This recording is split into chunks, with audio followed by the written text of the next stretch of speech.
Quero convidar vocês a abrirem suas Bíblias no Evangelho de Marcos, capítulo de número 14, essa noite.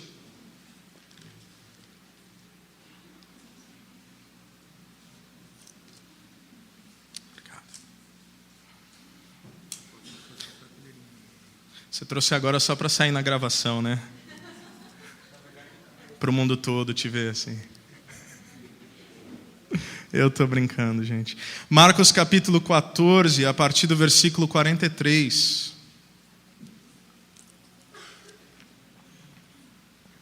Marcos 14, a partir do versículo 43. E a porção das Escrituras que nós iremos meditar essa noite vai até o fim do capítulo, então versículo 72. Marcos 14, versículos 43 a 72. Enquanto você chegar lá, eu gostaria de orar com você uma vez mais. Senhor Deus e Pai, nós te louvamos pelo Teu Santo Espírito, pela Tua Palavra. Te louvamos pelas verdades as quais o Senhor tem ministrado em nossos corações. Te louvamos por ter nos trazido para fazer parte de uma comunidade de fé que vai muito além de apenas o conceito de um ambiente.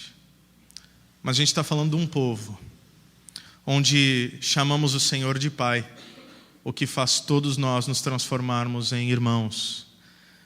Irmãos que caminham juntos, que ajudam uns aos outros, que ministram e são ministrados. Obrigado, Senhor, porque sozinhos nós não conseguiríamos perseverar nessa jornada, mas o Senhor vai nos dando um ao outro, para que possamos prosseguir de fé em fé. Agora, nesse momento, nós pedimos que a Tua Palavra possa falar poderosamente aos nossos corações, ministrar as nossas mentes, transformar nossas vidas como somente o Senhor pode fazer. Assim nós oramos no nome de Jesus. Amém. Amém. Faz algum tempo que nós não estudamos o Evangelho de Marcos. Algumas semanas. Então eu gostaria de te lembrar onde nós paramos. A última vez que nós estudamos o Evangelho de Marcos, refletimos sobre esse texto aqui, Marcos capítulo 14 até o versículo 42, nós vimos Jesus no Getsêmani. O jardim do Getsêmani, o jardim das aflições. Getsêmani traz aquela ideia de olival, prensa da oliva, ou seja, nós aprendemos a partir da palavra que era o lugar de ser esmagado, literal e simbolicamente, sobretudo espiritualmente. É ali que Jesus sua gotas de sangue. É ali que Jesus por 3 vezes ora dizendo: Pai, se possível afaste de mim esse cálice. Contudo não seja feita a minha vontade, mas a Tua vontade seja feita. Nós aprendemos ali que a fé, e aprendemos isso através de Jesus, que a fé não é sinônimo de ausência de problemas. Pelo contrário. Nós aprendemos que nós não temos fé para nos isentar dos problemas. Mas nós temos fé para permanecer inabaláveis em meio a eles. A fé não é o que nos livra. A fé é aquilo que nos faz permanecer. E a fé dada por Deus, ela não é uma fé que beneficia apenas a nós mesmos. E é isso que nós vemos em Jesus. Porque, obviamente, Jesus é o detentor de toda a fé. Aliás, no que diz respeito a nós, Jesus é o autor e o quê? Consumador da nossa fé. Ele é o princípio e o fim de toda a fé. Ele é quem concede fé à humanidade. De modo que o apóstolo Paulo, compreendendo isso, ele vai escrever aos Efésios e vai dizer que somos salvos pela graça mediante a fé. Isso não vem de vocês, ou seja, até a fé que temos para crer que Jesus é quem Ele é, nos foi dada como fruto da graça. Dada por quem? Pelo próprio Cristo. Então, olhando para Jesus, nós vemos que a fé dada por Deus não é uma fé que beneficia apenas a nós mesmos. Não foi assim com Jesus, não é assim conosco. Porque ser abençoado por Deus é muito mais do que ser um recipiente de virtude. Ser abençoado por Deus é ser transmissor das suas virtudes. Em muitos ambientes e num outro evangelho, porque não é o evangelho de Cristo, é dito que ser abençoado é ter. A proposta do evangelho é que ser abençoado é ser. Porque só é abençoado quem é bênção para outros. Por isso que Jesus é virtuoso. Porque ele não recebe apenas toda a glória do Pai e guarda para si, mas ele a manifesta.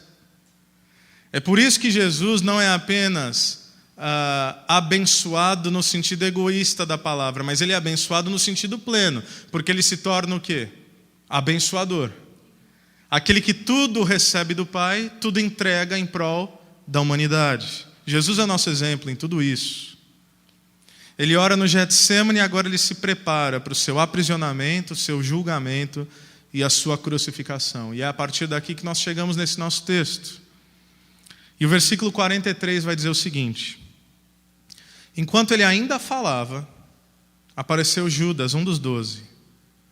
Com ele estava uma multidão armada de espadas e varas, enviada pelos chefes dos sacerdotes, mestres da lei e líderes religiosos. Essa noite eu quero trazer uma ênfase a partir das histórias que nós veremos. E se você pudesse guardar uma palavra e uma palavra apenas, essa palavra eu pediria que fosse identidade. Ok? Nós vamos olhar para Judas, nós vamos olhar para Jesus, nós vamos olhar para Pedro, e eu quero que você pense a partir do conceito de identidade. O primeiro personagem é Judas. Algumas coisas são óbvias sobre Judas, nós conhecemos. Primeiro, a gente sabe que Judas não é um bom nome, né? Alguém tem um sonho de ter um filho chamado assim Judas?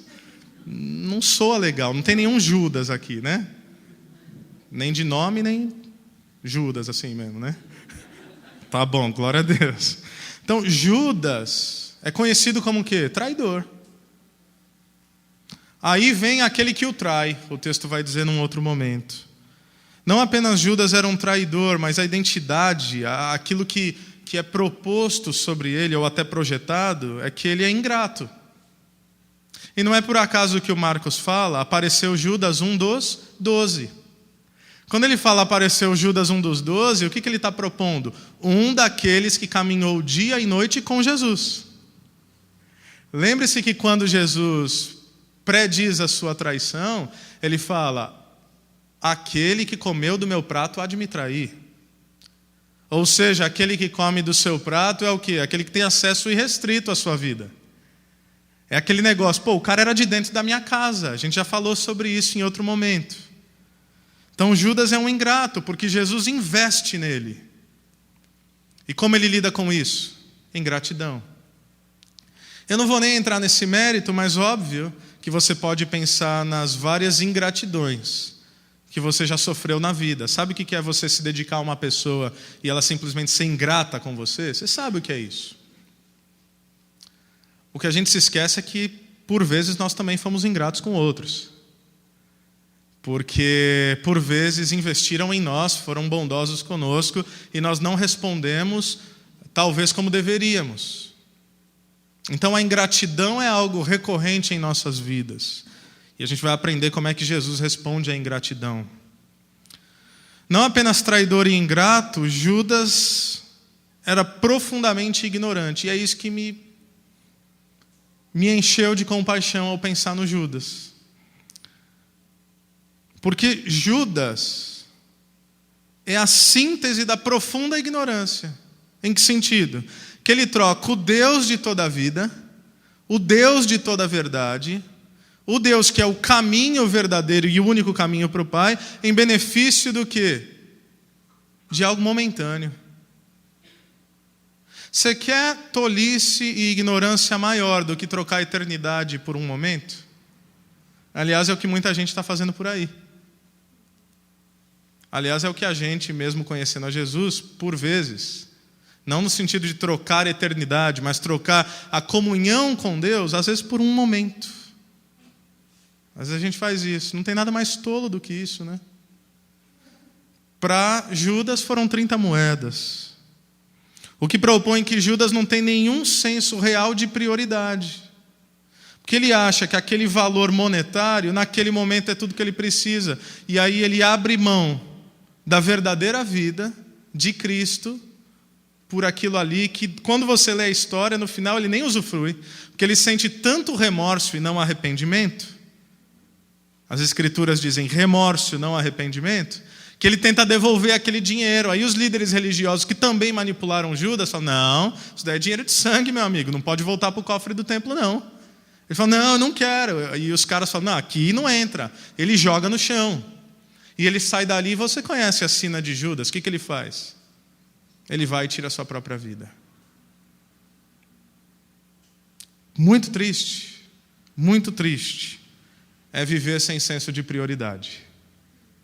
Muito triste é trocar valores eternos por valores absolutamente temporais. E aí o João vai nos trazer uma informação aqui sobre esse momento que o Marcos não traz. Porque lá em João 18, versículo 3, diz assim, então Judas foi para o olival, Getsêmani, levando consigo um destacamento de soldados. E alguns guardas enviados pelos chefes dos sacerdotes e fariseus, levando tochas, lanternas e armas. Eu quero que você guarde essa informação, ela parece irrelevante agora, mas vai ser importante lá na frente. João está dizendo que Judas vai para o Getsêmani com um destacamento de soldados. Destacamento corresponde a 600 soldados. Um destacamento é 1/10 de uma legião romana de soldados, ou seja, uma legião são 6.000 soldados, um destacamento são 600 soldados. Lembre-se disso, a gente já vai saber o porquê isso é importante. 44 e 45, o traidor havia combinado um sinal com eles. Aquele a quem eu saudar com um beijo é ele. Prendam-no e levem-no em segurança. Dirigindo-se imediatamente a Jesus, Judas disse, mestre, e o beijou. Judas não apenas era traidor, não apenas era ingrato, não apenas era profundamente ignorante, mas Judas também era dissimulado. Ele trai com um beijo. Tá bom para você, não? Existe imagem mais contraditória do que uma traição que vem com um beijo? E é interessante que isso mostra um pouco também sobre quem é Jesus. Vai mostrar sobre quem é Judas, mas mostra também sobre quem é Jesus. Gayle Irving, autor do livro Estilo de Jesus, comentando esse texto, ele fala que Jesus era tão simples, mas tão simples, que ele não se destacava no meio da multidão. Jesus não é um popstar religioso, gente. Jesus não é o cara cheio de pompa e cheio de vestes, e que tinha uma roupa especial, e que tinha uma postura especial, e que tinha uma coroa na cabeça, e todo mundo fala, não, aquele lá é o cara, é o ungidão. Não é Jesus. Jesus era um cara comum. Quando o profeta Isaías antecipa a vinda de Jesus, ele fala, ele não tinha nenhuma beleza, nenhuma formosura, não havia nada nele que nos atraísse. Então Jesus era tão simples e tão comum que ele teria que ser identificado em meio aos seus discípulos. Jesus não andava com segurança. Jesus não andava com sua escolta de fãs e aquele negócio. Não, Jesus estava ali no meio do povo. E aí Judas fala, para você ter certeza de quem é Jesus, eu vou dar um beijo nele. E aí é interessante porque versículo 44, quando diz beijo, ele usa uma expressão do grego. Mas 45, para falar de beijo de novo, é uma expressão diferente. Porque no versículo 44 diz que, olha, eu vou dar um beijo em Jesus. Normal, um beijo de cumprimento. Era comum naquela época saudar um rabi, saudar um mestre em Israel com um beijo. Mas quando fala no versículo 45 que dirigindo-se imediatamente a Jesus, Judas disse mestre e o beijou, é outra palavra no grego. E essa outra palavra literalmente é usada para beijo, como quem dá o beijo a uma amada. Isso quer dizer que o beijo de Judas foi intenso em Jesus. Isso quer dizer que o beijo de Judas foi demorado em Jesus. Isso quer dizer que Judas não queria que ninguém tivesse dúvida que aquele era o beijo da traição. Interessante, o ápice do afeto se contrapondo ao ápice da dissimulação. E aí diz que Mateus 26, 49 e 50 vai dizer que dirigindo-se imediatamente a Jesus, Judas disse, salve mestre, e o beijou. E olha a resposta de Jesus. Jesus pergunta: amigo, o que é que o traz? Você quer saber como é que você responde à traição? Por mais difícil que seja. É difícil também para mim? Com amor. Amigo, o que você está fazendo aqui? Antes de eu afirmar, eu te faço uma pergunta. Você acha que o sarcasmo é um atributo que cabe a Jesus? Ou seja, você acha que quando Jesus fala, amigo, o que você está fazendo aqui? Você acha que Jesus está sendo falso com Judas? Não, né? Você acha que Jesus é mentiroso, dissimulado, ao ponto de falar amigo com ironia? Não, esse não é um atributo que cabe ao nosso mestre. Portanto, só nos resta uma opção. Quando Jesus fala para Judas, amigo, o que você está fazendo? É como se Jesus estivesse pela última vez estendendo graça e misericórdia. E eu penso que esse amigo que o traz é como se Jesus estivesse falando, Judas, o que você está fazendo? Judas, ainda há chance para você. Jesus não pergunta o que Judas estava fazendo porque ele não sabia. Jesus pergunta o que Judas está fazendo para tentar arrancar dele uma confissão. Para que, sendo feita a confissão, houvesse arrependimento. E para que, sendo o arrependimento genuíno, existisse o quê? Perdão. Nós vamos ver logo mais que o Pedro vai negar Jesus. Não é muito diferente de trair Jesus. Pedro se arrepende. Judas não. Lembra de quando no Jardim do Éden, Adão e Eva pecaram? Qual foi a postura de Deus? A mesma de Jesus, nesse texto. Adão, onde é que você está? Deus não sabia onde Adão estava? A palavra de Deus diz que os olhos dele estão por toda a terra.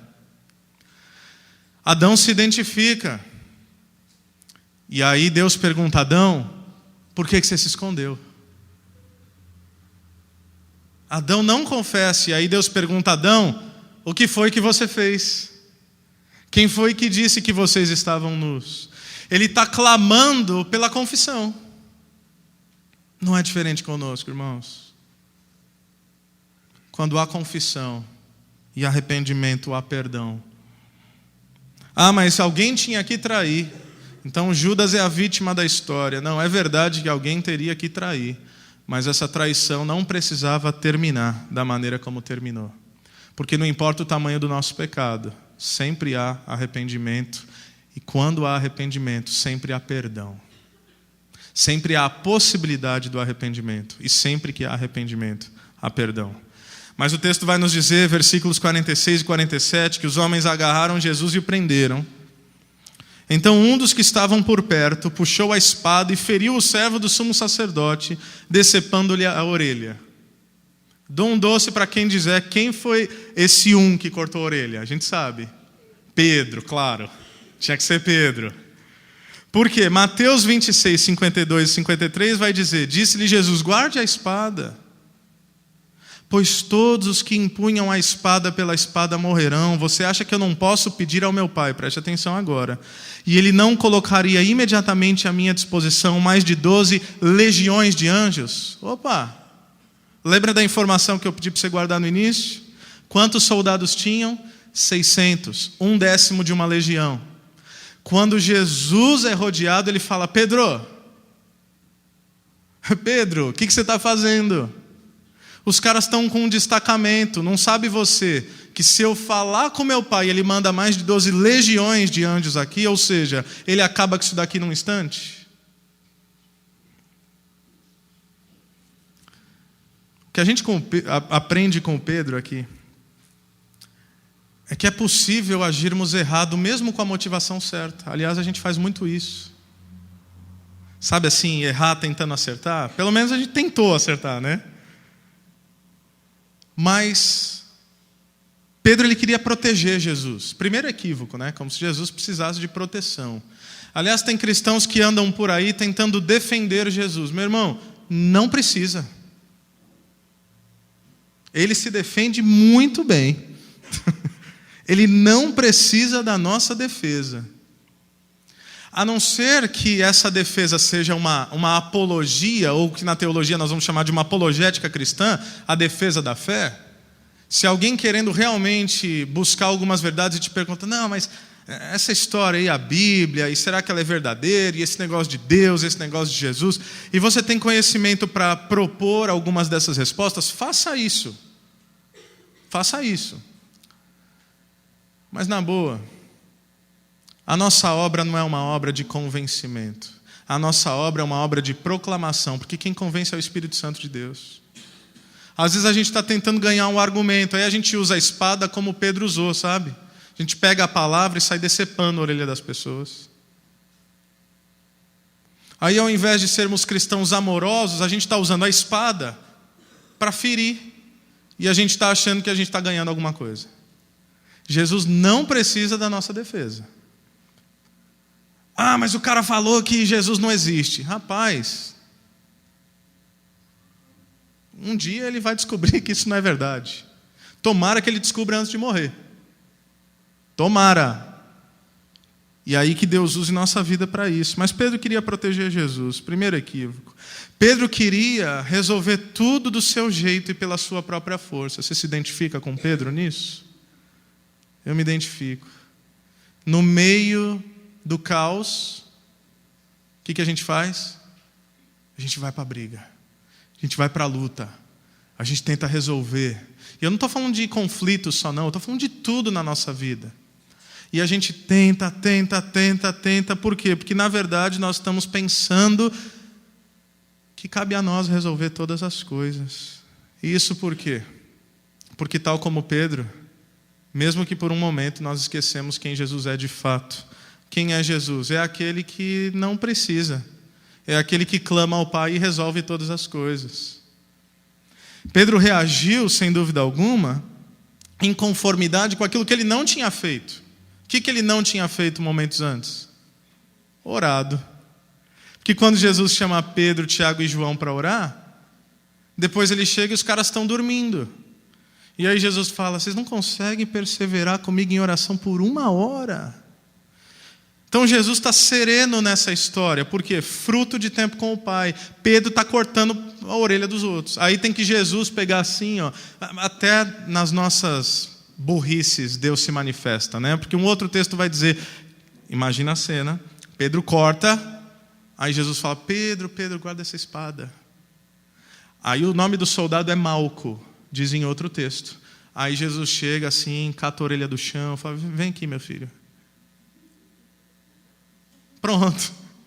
Até nas nossas tolices, Deus vai fazendo milagre, entendeu? Porque ele colou a orelha do cara de volta. Então, quem sabe, não pelo Pedro, mas pela orelha de volta, quem sabe aquele soldado se converteu ali, né? Então, assim, às vezes a gente está tentando atrapalhar Jesus, e aí Jesus vai consertando e vai convertendo as pessoas. Pela manifestação da sua graça. Porque se dependesse de nós, a gente saía cortando todo mundo, às vezes. Né? Mas ele vai colando as orelhas e fazendo os milagres. É porque às vezes a gente acha que a revolução que Jesus trouxe é por força de um braço, e não é, né? É pelo Espírito Santo de Deus. E aí Jesus diz, versículos 48 e 49, eu estou chefiando alguma rebelião para que vocês venham me prender com espadas e varas? Todos os dias eu estive com vocês ensinando no templo e vocês não me prenderam, mas as Escrituras precisam ser cumpridas. Jesus tem convicção de que Deus é soberano, convicção na palavra de Deus. E a vitória no Calvário seria a consequência da vitória em oração no Getsemane. Tem algumas coisas tão simples nas nossas vidas, meus irmãos, como por exemplo, no meio do caos, lembrar que Deus não perdeu o controle. Lembrar, por exemplo, que a palavra dele nos basta.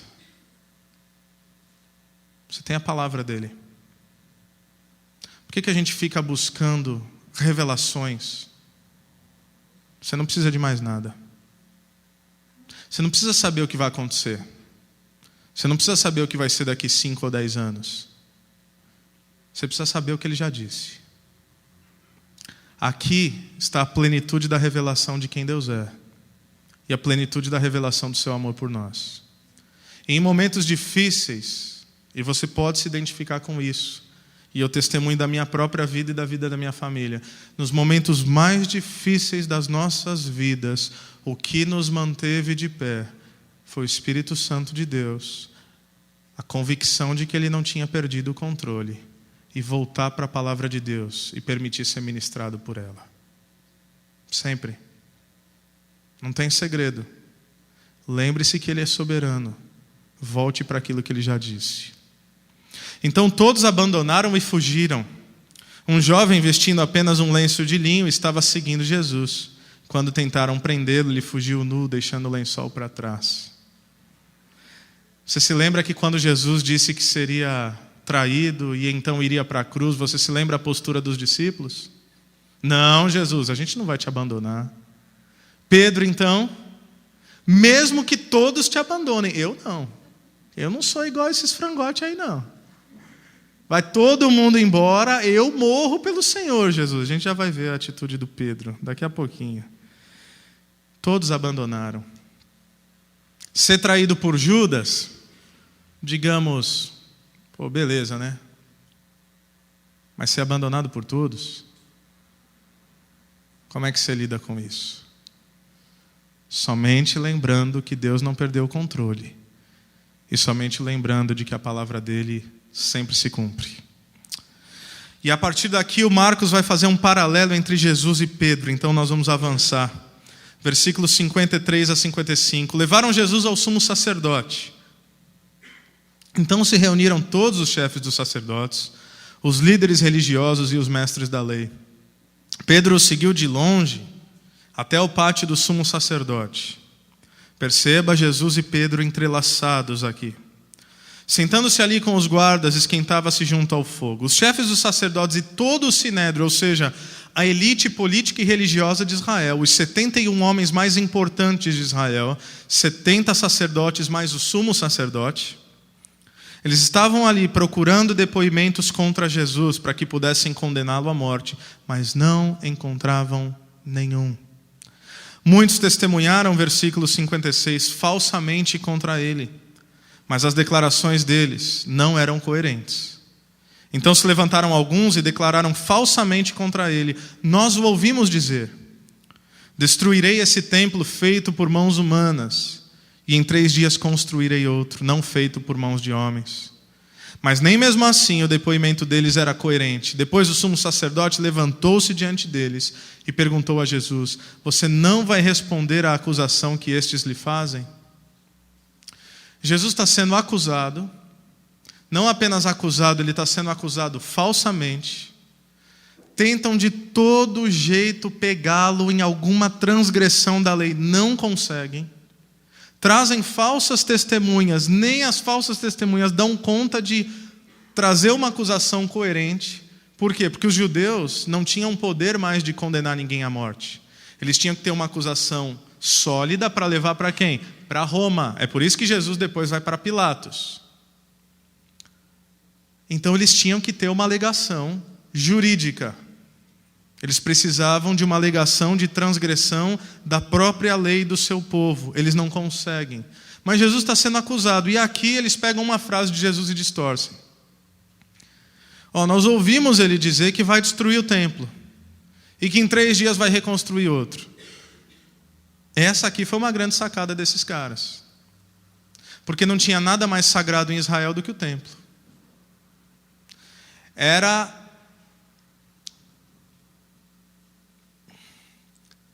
um elemento físico que carregava um símbolo da presença de Deus. Era o templo de Deus, era a casa de Deus. É onde os sacrifícios eram feitos para Deus, é onde os sacerdotes serviam, é onde você prestava adoração, era lugar santo.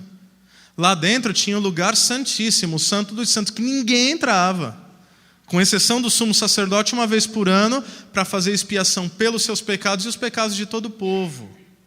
Então você profanar o templo era assim, era o que havia de mais grave. Então eles distorcem a fala de Jesus. Porque Jesus falou isso. mas num outro contexto e com outro significado. Ele disse: destruam esse templo. Destruam esse templo de carne e osso. Destruam o meu corpo e eu vou ressurgir em 3 dias. Era isso que Jesus dizia. Você já foi acusado falsamente? Primeiro, você já foi acusado? Difamado? Já. Óbvio. Você já foi acusado falsamente? Provavelmente. Ser acusado quando os caras estão certos, já você fala assim: meu Deus do céu, preciso falar alguma coisa, certo? Quando você é difamado, ou seja, quando falam da tua boa fama, isso é difamar.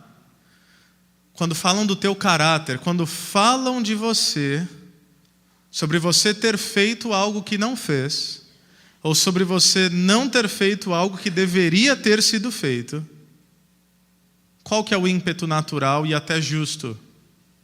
Fala: não, negativo, não foi desse jeito. O que é interessante é que eles acusam Jesus de todo jeito, ao ponto do sumo sacerdote ter que falar: você não vai responder a acusação, não? Versículo 61. Jesus permaneceu em silêncio e nada respondeu. O profeta Isaías diz que a figura de Jesus é a figura de uma ovelha muda, levada pelos seus tosqueadores ao cativeiro, ao matadouro.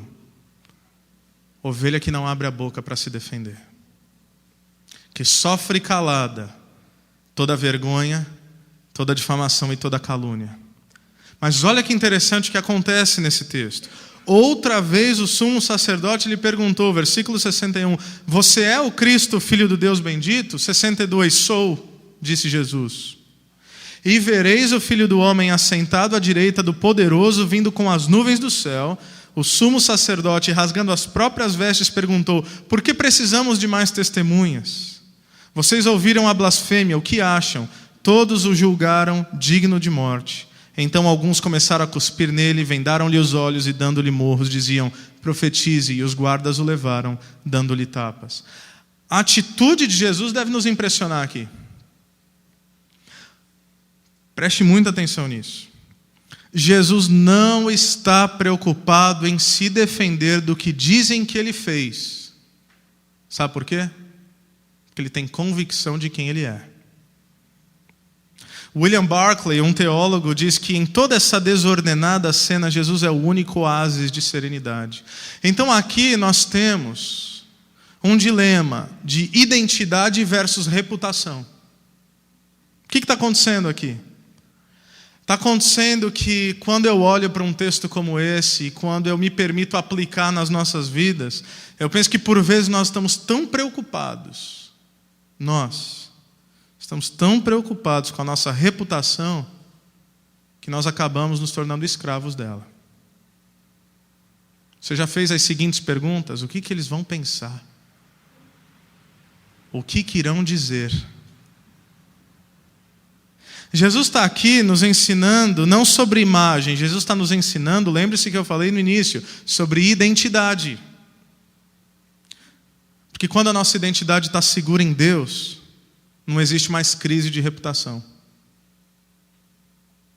O problema é que muitos de nós ainda não sabemos plenamente, ou não vivemos, tal como deveríamos, a partir do conceito de quem somos. E aí o que a gente faz? Aí a gente projeta uma imagem daquilo que o quê? Que queremos ser. Porque qual é a maior angústia de todo ser humano? É ser o quê? Aceito, amado, querido, respeitado. E a gente vai viver nessas crises. E invariavelmente, essa projeção de imagem que nós geramos é a projeção a partir daquilo, e fique comigo nisso, é a projeção daquilo que nós fazemos. Isso é importante. É por isso que quando questionam aquilo que nós fazemos ou como nós fazemos, por que você fez isso? Por que você fez desse jeito? Isso parece afetar, embora não deveria, A certeza de quem nós somos. Quantas vezes aquilo que é falado de nós gera em nós o seguinte questionamento: será que eu sou isso mesmo? Será que eu sou aquilo que ele diz que eu sou? Será que eu sou aquilo que ela diz que eu sou? Porque na verdade a gente está baseando a nossa identidade naquilo que a gente faz e não naquilo que a gente é. E isso é extremamente perigoso. Porque o meu valor acaba baseando-se no que eu faço. E aí a pergunta óbvia é a seguinte: e quando eu não puder mais fazer aquilo que eu faço? Aí eu não valho mais nada. Onde é que você está baseando a tua identidade? Para nós homens, nós temos algumas funções. Então, por exemplo, algum homem pode basear a sua identidade naquilo que ele consegue prover para a sua família. Se ele perde o emprego, ele deixa de ser quem ele é? Eu sou aquele que cuida de tudo, eu sou aquele que cuida de todos. É nisso que está a sua identidade? Sua identidade está projetada naquilo que você tem? Sua identidade está projetada naquilo que os outros dizem que você é? Sua identidade está projetada naquilo que você faz? Porque se esse é o caso, você tem grandes problemas. Porque se você não mais tiver capacidade de fazer aquilo que faz, você se sentirá um inútil. Um inútil. Nós estamos no mês de conscientização de combate ao suicídio no mundo inteiro. Setembro Amarelo, vocês já devem ter ouvido falar sobre isso. É incrível, não é só no mundo não. A nossa mídia brasileira noticiou nas últimas semanas, do que eu li só, 2 casos de pai de família que tiraram a vida da sua família e depois tirou sua própria vida. Na verdade, um deles pulou com seu filho nos braços. E ele tinha deixado um recado, ambos tinham deixado recados. Sabe do que se tratava, gente? Se vocês leram a notícia, vocês se lembram. Sabe o porquê esses 2 pais acabam com a vida de suas famílias e depois acabam com suas próprias vidas? Palavras deles, com algumas similaridades, algumas diferenças. Eles estavam dizendo: não aguento mais viver porque não consigo conviver com a ideia de não dar mais à minha família o mesmo padrão de vida. O que é isso? Esses pais não estavam dizendo... Um vivia em condomínio de luxo. Eles não estavam dizendo que não conseguiam mais sustentar a sua família. E isso estaria no limite da compreensão. O que eles disseram é que eles não conseguiam manter o padrão.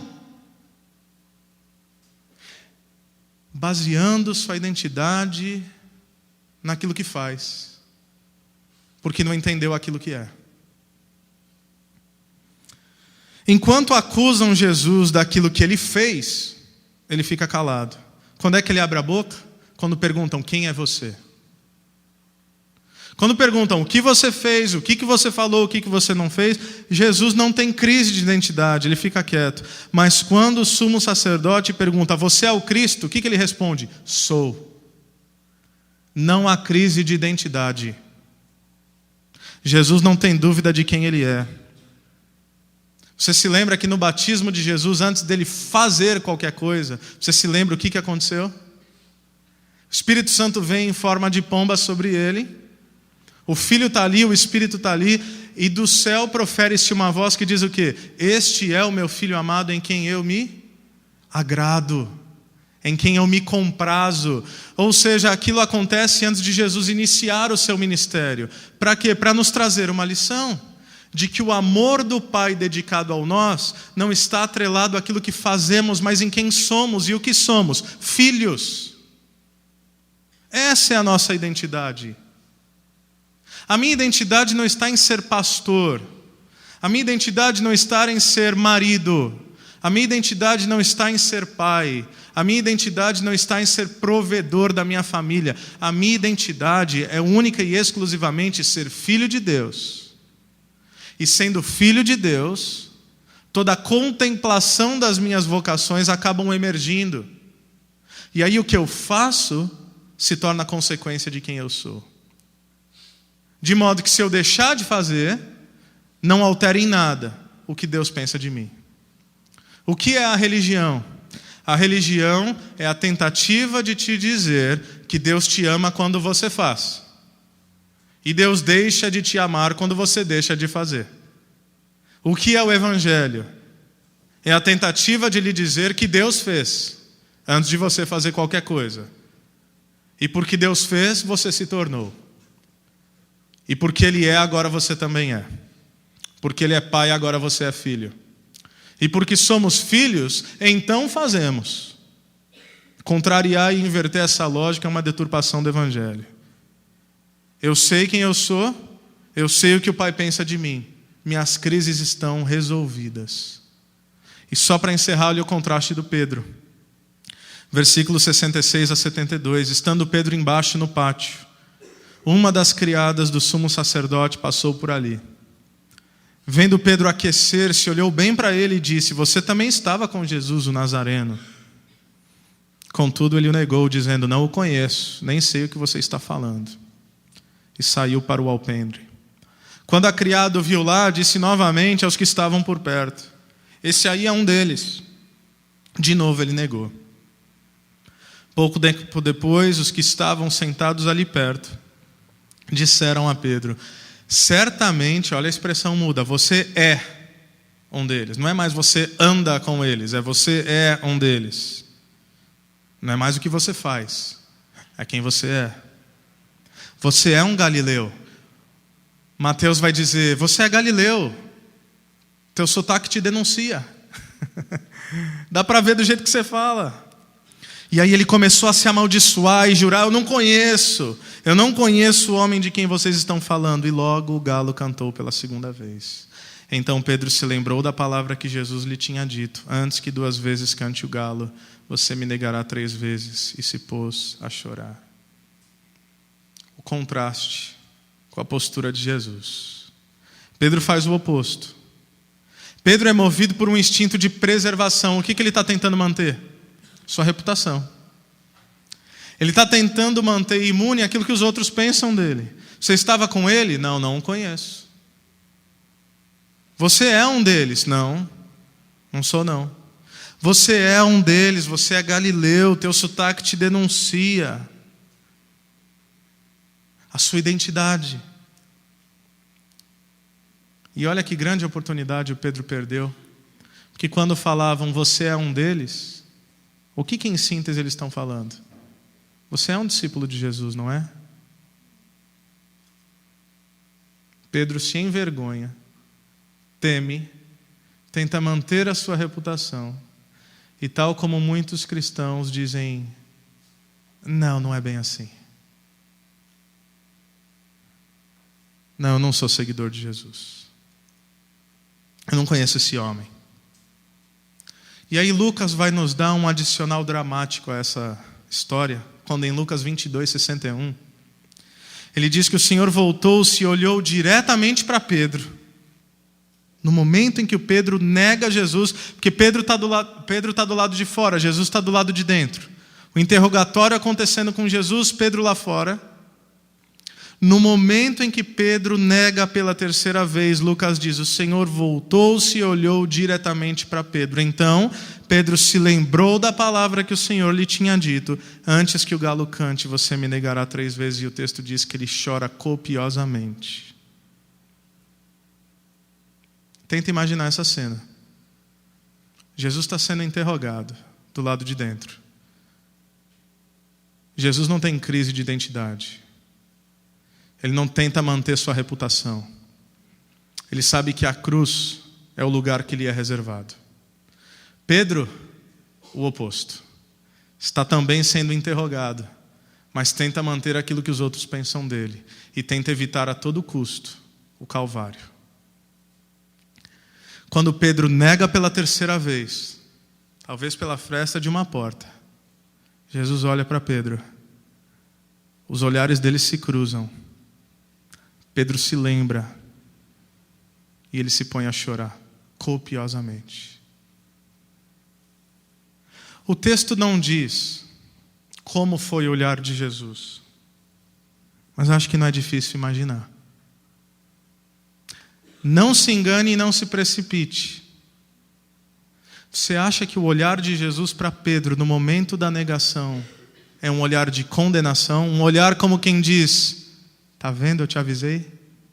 É um olhar como quem diz, eu não acredito que você fez isso comigo. Você acha que esse é o olhar de Jesus? Eu tenho certeza que esse não é o olhar de Jesus. Por quê? Porque nós conhecemos a trajetória de Jesus. O que faz Pedro chorar copiosamente é que mesmo traindo o seu mestre, provavelmente o seu olhar é de compaixão. Diante da traição de Jesus, Jesus olha para ele e o ama. E isso acaba com Pedro. Porque por vezes não tem nada mais poderoso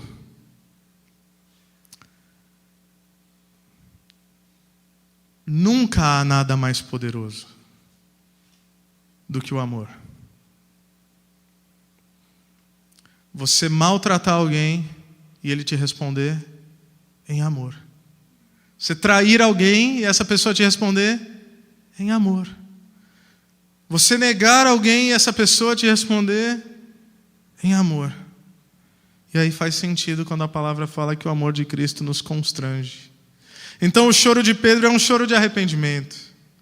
É um choro de desapontamento consigo mesmo. E é um choro de desapontamento por desapontar Jesus, que mesmo em meio à negação, o ama. Eu não quero que nós jamais banalizemos isso. Mas presta atenção no que eu vou te dizer. Porque a nossa identidade não está baseada no que fazemos, mas em quem nós somos. Mesmo quando nós afrontamos o nosso mestre, sabe como ele nos olha? Em amor. No momento em que você peca, por mais que isso entristeça profundamente a Jesus Cristo e o Pai e o Espírito Santo, sabe como é que ele te olha? Ele te olha com um olhar de: eu sei que você está fazendo isso, mas não permita ficar aí. Eu sei que nesse momento você está prostrado, mas eu não admito que você fique aí. Levanta, porque eu te amo. Ele não nos condena. Se Deus é por nós, quem será contra nós? Jesus restauraria Pedro. É por isso que eu sei que o olhar de Jesus foi com amor. Porque em João 21, passagem que infelizmente nós não estudaremos, Jesus vai fazer uma promessa a Pedro. Porque Pedro tinha vontade legítima de ir até o fim.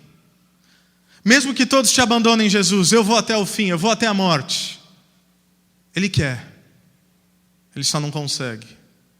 Então lá no fim do Evangelho de João, está João e Pedro. E aí Jesus fala que João vai ter uma vida diferente. E aí o Pedro fala: peraí, mas como assim, Jesus? E aí Jesus fala: Pedro, quando você for velho, você vai ser levado para lugares onde você não quer. E o texto diz, indicando o tipo de morte que ele sofreria. Porque Pedro, lá na frente, seria um dos mártires da fé.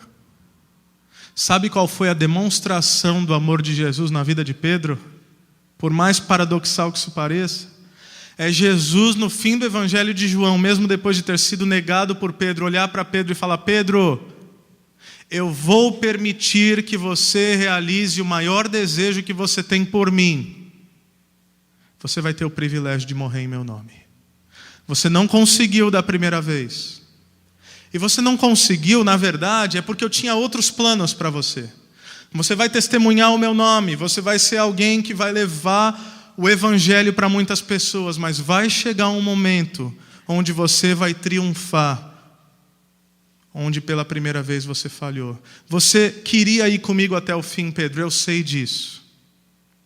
Eu vou permitir que isso aconteça.